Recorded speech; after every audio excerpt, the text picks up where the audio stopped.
अस्सलाम वालेकुम फ्रेंड, कैसे हो? उम्मीद करती हूँ कि सब खैरियत से होंगे। तो आज हम बनाने वाले हैं रमजान स्पेशल में बहुत ही मज़ेदार, एकदम कुरकुरी क्रिस्पी सी मज़ेदार सी एकदम स्नैक्स की रेसिपी, जिसे आप पूरा खा लेंगे ना, फिर भी पेट तो भरेगा पर मन नहीं भरेगा। और बनाना तो इतना आसान है कि फटाफट की रेसिपी बनकर तैयार हो जाती है, बस घर में पड़ी हुई कुछ चीज़ों से।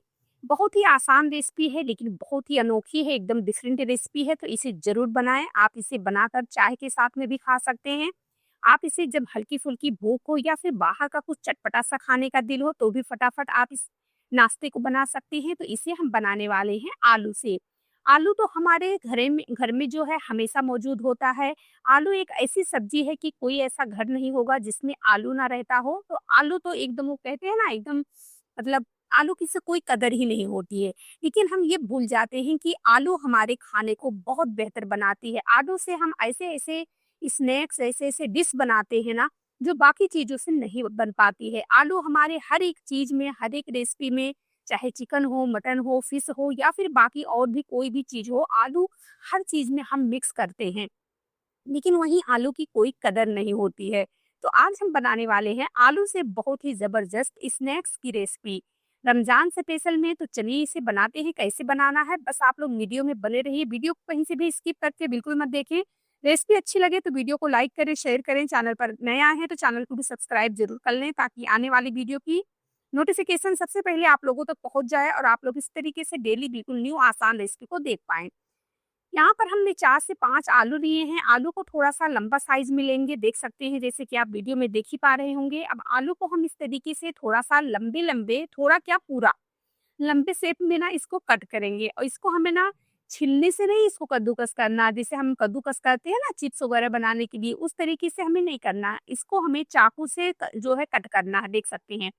चाकू से कट करना है, लेकिन इसका जो साइज़ है ना थोड़ा-सा मोटा ही रखेंगे, जैसे कि आप वीडियो में देख ही पा रहे होंगे। हमें इसको पतला बिल्कुल नहीं करना, हमें इसको थोड़ा-सा मोटा ही रखना है।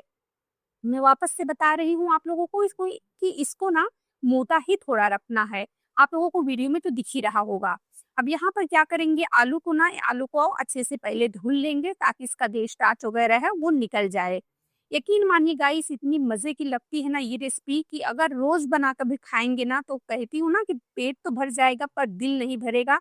रोज़ खाएँगे लेकिन आपका मन तो नहीं भरने वाला है। इतनी मज़े की बनती है और इतनी क्रिस्पी बनती है, इतनी कुरकुरी बनती है कि मैं आपको क्या ही बताऊँ। अब आलू हमारे कट हो गए हैं, आलू को हमने धो लिया है। अब हम आ गए हैं गैस की तरफ। तो यहाँ पर एक कढ़ाई में पानी रखेंगे, इसमें हम नमक डाल देते हैं। नमक डालने के बाद में जब यहाँ पर पानी हमारा गुनगुना हो गया है, उसके बाद में हम इसमें डाल देते हैं अपना ये कट किया हुआ आलू। नमक मत भूलिए, नमक को इसलिए हमें इस टाइम पर डाल देना है कि जब हम आलू को एक बॉयल लगाएँगे, एक उबाल लगाएँगे, तो आलू में हमारे जो है नमक अंदर तक बढ़िया से भीन जाएगा। इसलिए हमें जो है इसको उबालते समय जो है पानी में नमक ज़रूर डालना है। और इस बात का ध्यान रखना है कि हमें जो है ना, हमें आलू को ज़्यादा नहीं उबालना है, बस एक बॉयल यानी एक उबाल लगानी है। अब यहाँ पर 1 से डेढ़ कप हमने जो है बेसन ले लिया है, और यहाँ पर कम से कम 6 से 7 चम्मच, छोटे चम्मच से मैं ले ली हूँ इसमें कॉर्नफ्लावर, जिसको हम अरारोट कहते हैं। इससे बहुत ही क्रिस्पी हमारी रेसिपी बनेगी। और उसके बाद में मैं इसमें डाल देती हूँ हाफ चम्मच जो है साबुत यानी खड़ा जीरा। इसमें हाफ चम्मच ही हमने, छोटे चम्मच से हमने इसमें जो है अजवाइन डाल दी है। और इसमें हमने 1 चम्मच भर के कस्तूरी मेथी डाल दी है। आपने देखी है, इन चीज़ों से ना हमारी स्नैक्स की रेसिपी ऐसे एनहेंस होगी ना, ऐसे बेहतरीन बनेगी ना, कि बस आप खाते जाएँगे। अब यहाँ पर मैं थोड़ा-सा हाफ चम्मच की इतना धनिया पाउडर डाल दी हूँ, थोड़ी-सी जो है हल्दी पाउडर डाल दी हूँ, थोड़ी-सी हाफ चम्मच कुटी हुई लाल मिर्च डाल दी हूँ, हाफ चम्मच यहाँ पर मैं गरम मसाला डाल दी हूँ, टेस्ट के मुताबिक यहाँ पर नमक डालेंगे, नमक हमने पहले भी इस्तेमाल किया आलू को उबालते समय। और उसके बाद में गाइस, अब देख सकते हैं यहाँ पर आलू में बॉयल आ चुका है, आलू हमारा यहाँ पर उबल चुका है, आप देख सकते हैं। आलू का कलर देखकर पता लग रहा होगा कि आलू हमारा जो है, देख सकते हैं किस तरीके से हमने आलू को सिर्फ़ 1 उबाल लगाना है, 1 उबाल से ज़्यादा हमें नहीं लगाना है। यानी हमारा आलू जो है पूरी तरीके से गलना नहीं चाहिए, नहीं तो फिर आगे क्या होगा, आगे जब हम अपनी रेसिपी बनाएँगे ना, तो आलू हमारी टूट जाएगी। तो इसीलिए बस हमें आलू को 1 उबाल लगा लेना है बस। अब आलू को पानी से बाहर निकाल लिए हैं, इसको जब तक ये ठंडी हो रही है, तब तक हम यहाँ पर इसका घोल बनाकर तैयार कर लेते हैं। अब यहाँ पर डालेंगे इसमें हम पानी, और पानी डालने के बाद में एक गाढ़ा-सा घोल बनाएँगे। बस आपको ध्यान रखना है, घोल को ज़्यादा पतला नहीं करना है और पानी को थोड़ा-थोड़ा करके डालना है, नहीं तो क्या होगा, अगर आप एक साथ में पानी को डाल देंगे तो फिर हमारा जो घोल है वो गीला हो जाएगा। इसलिए यहाँ पर पानी को थोड़ा-थोड़ा करके डालते जाइए और इसको मिक्स मिक्स जो है वो करते जाइए। अब यहाँ पर इसमें हम डाल देते हैं हरा धनिया डालने के बाद में इनको देख सकते हैं इस तरीके से मिक्स करेंगे। बस ध्यान रखना है कि इसके अंदर कोई गुठली, कोई लम्स वगैरह ना रहे। तो गाइस जब तक मैं इसे घोल रही हूँ ना, तब तक आप लोग जल्दी से वीडियो को लाइक कर दें। रेसिपी को, अगर पहली बार आप हमारे चैनल पर आए हैं ना, पहली बार अगर हमारी रेसिपी देख रहे हैं ना, तो प्लीज़ चैनल को भी सब्सक्राइब ज़रूर कर लें, ताकि आने वाली वीडियो की नोटिफ़िकेशन सबसे पहले आप लोगों तक पहुँच जाए और आप लोग डेली इस तरीके से बिल्कुल न्यू आसान रेसिपी को देख पाएँ। यहाँ पर आप देख सकते हैं ये हमारा जो घोल है बिल्कुल कंप्लीट तैयार हो चुका है। अब इससे ज़्यादा पतला हमें नहीं करना है। हमें जो है बस इतना ही गाढ़ा रखना है, इससे ज़्यादा पतला नहीं करना है, नहीं तो फिर आगे चल के हमें दिक्कत होगी। अब यहाँ पर मैं ली हूँ ब्रेड, यहाँ पर मुझे ब्रेड की भी ज़रूरत पड़ने वाली है। तो गाइस मैंने रेसिपी बनाई थी, तो इसकी किनारियों को मैंने कट करके रखा था, तो ये हमारा ब्रेड गरम बनाने में काम आ जाएगा, इसलिए यहाँ पर देख सकते हैं।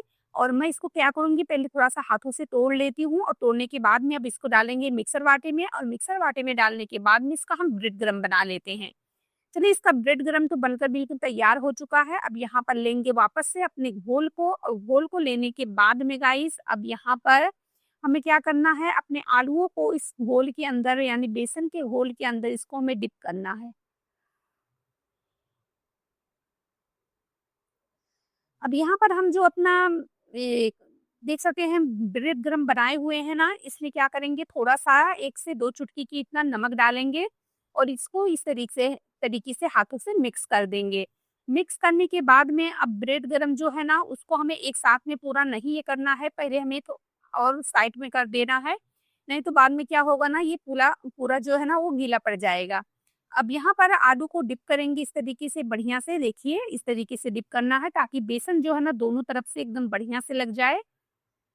डिप करने के बाद में अब आप यहाँ पर देख सकते हैं हम इस तरीके से जो है इसकी कोटिंग करेंगे, तो ब्रेड गरम में इसको रखेंगे। एक हाथ को याद रखना है कि एक हाथ को सूखा रखना है, ताकि जब हम इसकी कोटिंग करें ना, तो अच्छे से इसकी कोटिंग हो जाए और हाथों में चिपके ना। नहीं तो क्या होगा ना, अगर हाथ हमारा दोनों गीला रहे, अगर हाथ गीला रहेगा ना, गीले हाथ से अगर हम इसकी कोटिंग करेंगे ना, तो ये पूरा ब्रेड जो है, ब्रेड गरम जो है ये गीला हो जाएगा और ये जो है ना अच्छे से चिपकेगा भी नहीं, इसकी कोटिंग जो है बढ़िया से नहीं हो पाएगी। वापस से कहती हूँ, एक हाथ को सूखा रखना है और सूखे हाथ से इसकी कोटिंग करनी है। तो इस तरीके से हम थोड़ा-थोड़ा सा ब्रेड गरम को साइड में करते जाएँगे और उसी के ऊपर इसकी कोटिंग करते जाएँगे। अगर एक साथ में हम सबको रखेंगे तो फिर ये गीले हो जाएँगे। अब यहाँ पर इसकी कोटिंग हमने इस तरीके से कर लेनी है। आप देख सकते हैं यहाँ पर हमने तेल रखा है गरम होने के लिए। तेल मीडियम गरम होना चाहिए। अगर तेल वहीं आप आपका जो है ज़्यादा गरम रहेगा, तो बस डालते ही हमारा जो ब्रेड गरम है ना वो जल जाएगा और ये बढ़िया से अच्छे से फ्राई नहीं हो पाएगी। इसलिए तेल को मीडियम रखना है, मीडियम आँच पर हमें अपनी रेसिपी को डालना है और उसके बाद में यहाँ पर मीडियम आँच पर ही इसको हमें फ्राई करना है। तो जब ये एक तरफ से ना इसके ऊपर कलर आ जाए और ये ऊपर से भी जब ये कुरकुरी हो जाए ना, उसके बाद में ही हमें इसको पलटी करना है, जैसे कि आप वीडियो में देख ही पा रहे होंगे। गाइस छोटी-छोटी सी जो जो टिप्स होती है ना, वो हमारे खाने को बहुत बेहतर बनाती है। छोटी-छोटी सी टिप्स और ट्रिक जो है, यही हमारे खाने को ज़ायकेदार और टेस्ट बनाती है और एकदम फुल रेसिपी जिसे कहते हैं ना, कंप्लीट रेसिपी बनाती है। अगर हम वही घाई करने लगते हैं, जल्दबाज़ी करने लगते हैं, तो फिर हम यही बाद में कहते हैं कि अरे! हमारी तो रेसिपी ऐसे नहीं बन पाई, लगता है इसमें कुछ मिस्टेक है या फिर हमें उन्होंने सही से बताया नहीं है। तो ऐसा कुछ नहीं होता है गाइस, जो भी टिप्स, ट्रिक जो भी जो है रेसिपी में आप देखते हैं ना, उस टिप्स को, उस ट्रिक को अगर आप फॉलो करेंगे ना, तो आपकी भी रेसिपी बिल्कुल उसी तरीके से बनेगी जैसे कि हमारी बन रही है। आप जैसे वीडियो में देख ही पा रहे होंगे।